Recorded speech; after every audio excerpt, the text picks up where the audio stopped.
welcome to Global Journalist. I'm Byron Scott, your host for this week's discussion of world news events by professionals whose job it is to report the facts and analyze the consequences. Today is the third birthday of the world's youngest nation, the Republic of Kosovo. At least the United States and more than 70 primarily Western nations regard it as a sovereign state, which declared its independence from Serbia on February 17, 2008.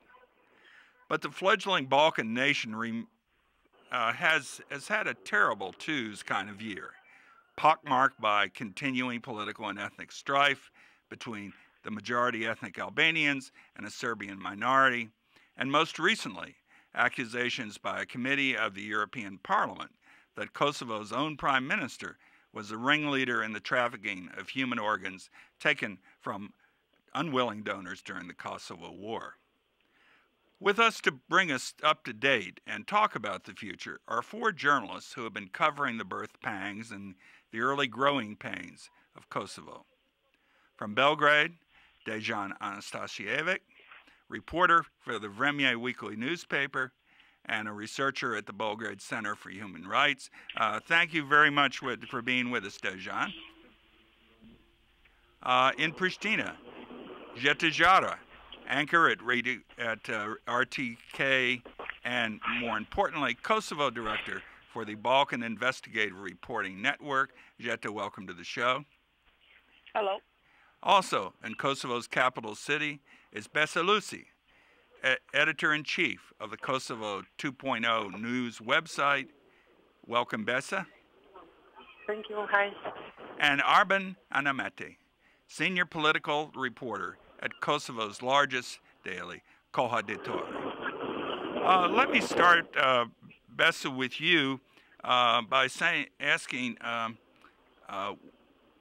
were there any special celebrations in Pristina today, or were there any special other special events, either political or social, around Kosovo?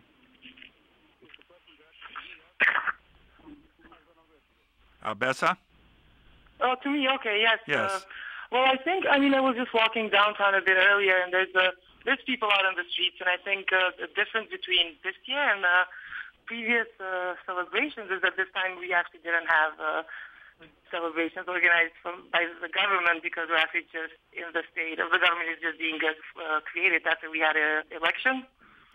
But there's a lot of individually initiated organizations, and actually with Kosovo 2.0, we just finished. We had this 4-hour-long kind of presentation on with a theme designing optimism. So we gathered people from various fields to talk about on the third anniversary of Kosovo's independence how optimism can be designed through involvement in different fields, rather for like architecture or social sciences, anthropology, or whatnot. But there is a feeling of celebration, I guess. Jeta, let's form to the other side of it. Tell us a little bit about this current controversy with your Prime Minister and the European Parliament. Well, you're referring to the Dick Marty report, which actually, for many people here, doesn't have so much new things that it has highlighted. About 90% of what the report published by Dick Marty is already known, and there are already some investigations ongoing regarding issues that he opened up, such as the investigation on organ trafficking, on Medicus case, which is from, we're talking about a post-war organ traffic. So that is already going on. However, for the rest of the connections that Dick Marty makes, where he supposedly links the Prime Minister directly to the organ trafficking, that is something that is not proven. But despite the fact that it's not proven and no clear facts have been provided, it has certainly damaged Kosovo's image a lot and weakened its position in negotiations with the European Union in many issues such as visa liberalization, EU accession, and also affected quite I think, significantly its position in dialogue with Serbia. And I think maybe we ought to turn to Serbia now. Dejan Anastasijevic, please tell us a little bit about what the attitudes are in Serbia and whether these old rumors, they do go back to Carlo Ponte's days with the World Serbia Court. has definitely, at least the Serbian government, has tried to exploit the issue as much as it's possible. What bothers me is that this whole story revolves mostly about human organs trafficking allegations.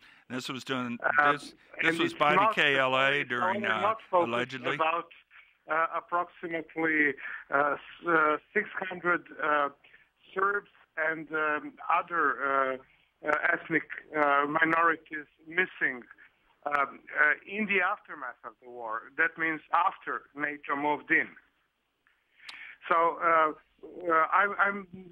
what I'm trying to say is that the story, from my point of view, is pretty much misdirected. Everybody's searching for the missing organs. Nobody's actually searching for people who are still missing. And part of the problem is how the investigation is being carried out. Orban Ameti, could you tell us a little bit about the ULEX investigation?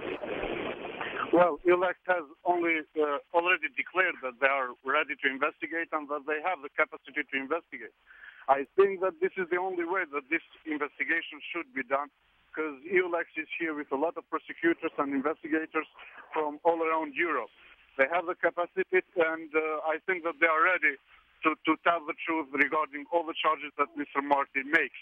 When we talk for Mr. Marti's report, I'm not referring only to the biggest charge that he did towards Mr. Paci when he connected him with organ-trafficking. The idea is that the report has a lot of more charges regarding the things that are done after the war with so-called Drenica group, which Mr. Paci claims that it is led by Mr. Paci. And the group is already charged even for drug trafficking and armed trafficking. Now I doubt that ULEX has the capacity to investigate the other charges, but I think that they're doing a good job on investigation regarding the organ trafficking. And just for our listeners, reminder, ULEX is the European Union group that is concentrating on the legal and the police rebuilding of Kosovo. Is that correct? Yes, and there are prosecutors from all around Europe. You have prosecutors from Germany there. You have prosecutors from Great Britain, from United States too, because United States are contributors of ULEX too.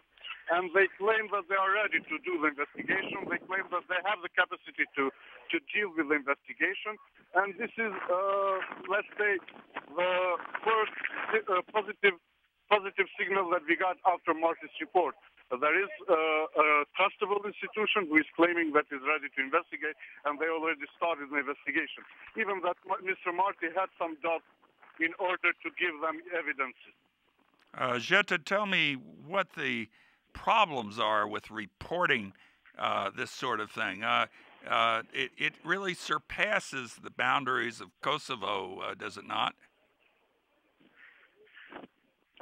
Well, unfortunately, it is very clear from the index that of freedom of press that Kosovo has, for the last 2 years, the Reporters Without Borders Freedom of Expression Index for Kosovo has gone down for 10 places.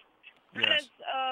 That just illustrates the reality here of how it takes a lot of effort for journalists to remain independent, especially financially independent, because the biggest employer in Kosovo is the government. So the most employers are civil servants, and as a journalist, everybody has a member of family somehow employed in a civil servant position, and basically people are threatened not necessarily with direct violence, but possibility of losing the job, possibility of simply sources talk to us less than they used to, because they are afraid there are repercussions not violent life or death repercussions, but simply losing jobs, losing possibility to get good health service, losing possibility to get good education or just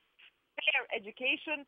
And this has not only, even if the journalist is brave enough to investigate something, there is guarantees you need to provide for your own sources. Apart from this, of course, journalists are threatened with advertisements. Simply the government decides not to advertise in critical media.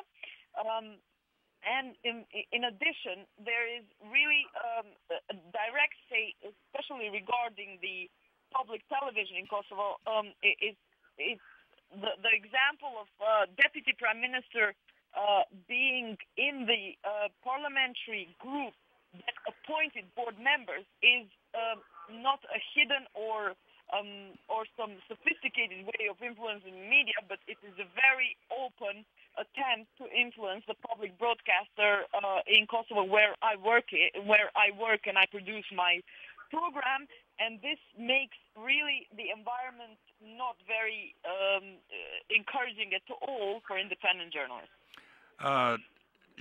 Besa, would you chime in here with your observations? Yeah, actually, I think the report kind of showed a lot of where we stand in terms of the media landscape in Kosovo, because if you look at the print media, there was immediately, it was immediately clear which are the newspapers that are actually the ones that are affiliated with certain political parties, which was then reflected and translated into the way they were covering actually the entire report. So there was a lot of newspapers immediately just jumping at the opportunity and saying it's fabricated and there's no truth to the report, kind of just really trying to decrease its support or any kind of discussion about it.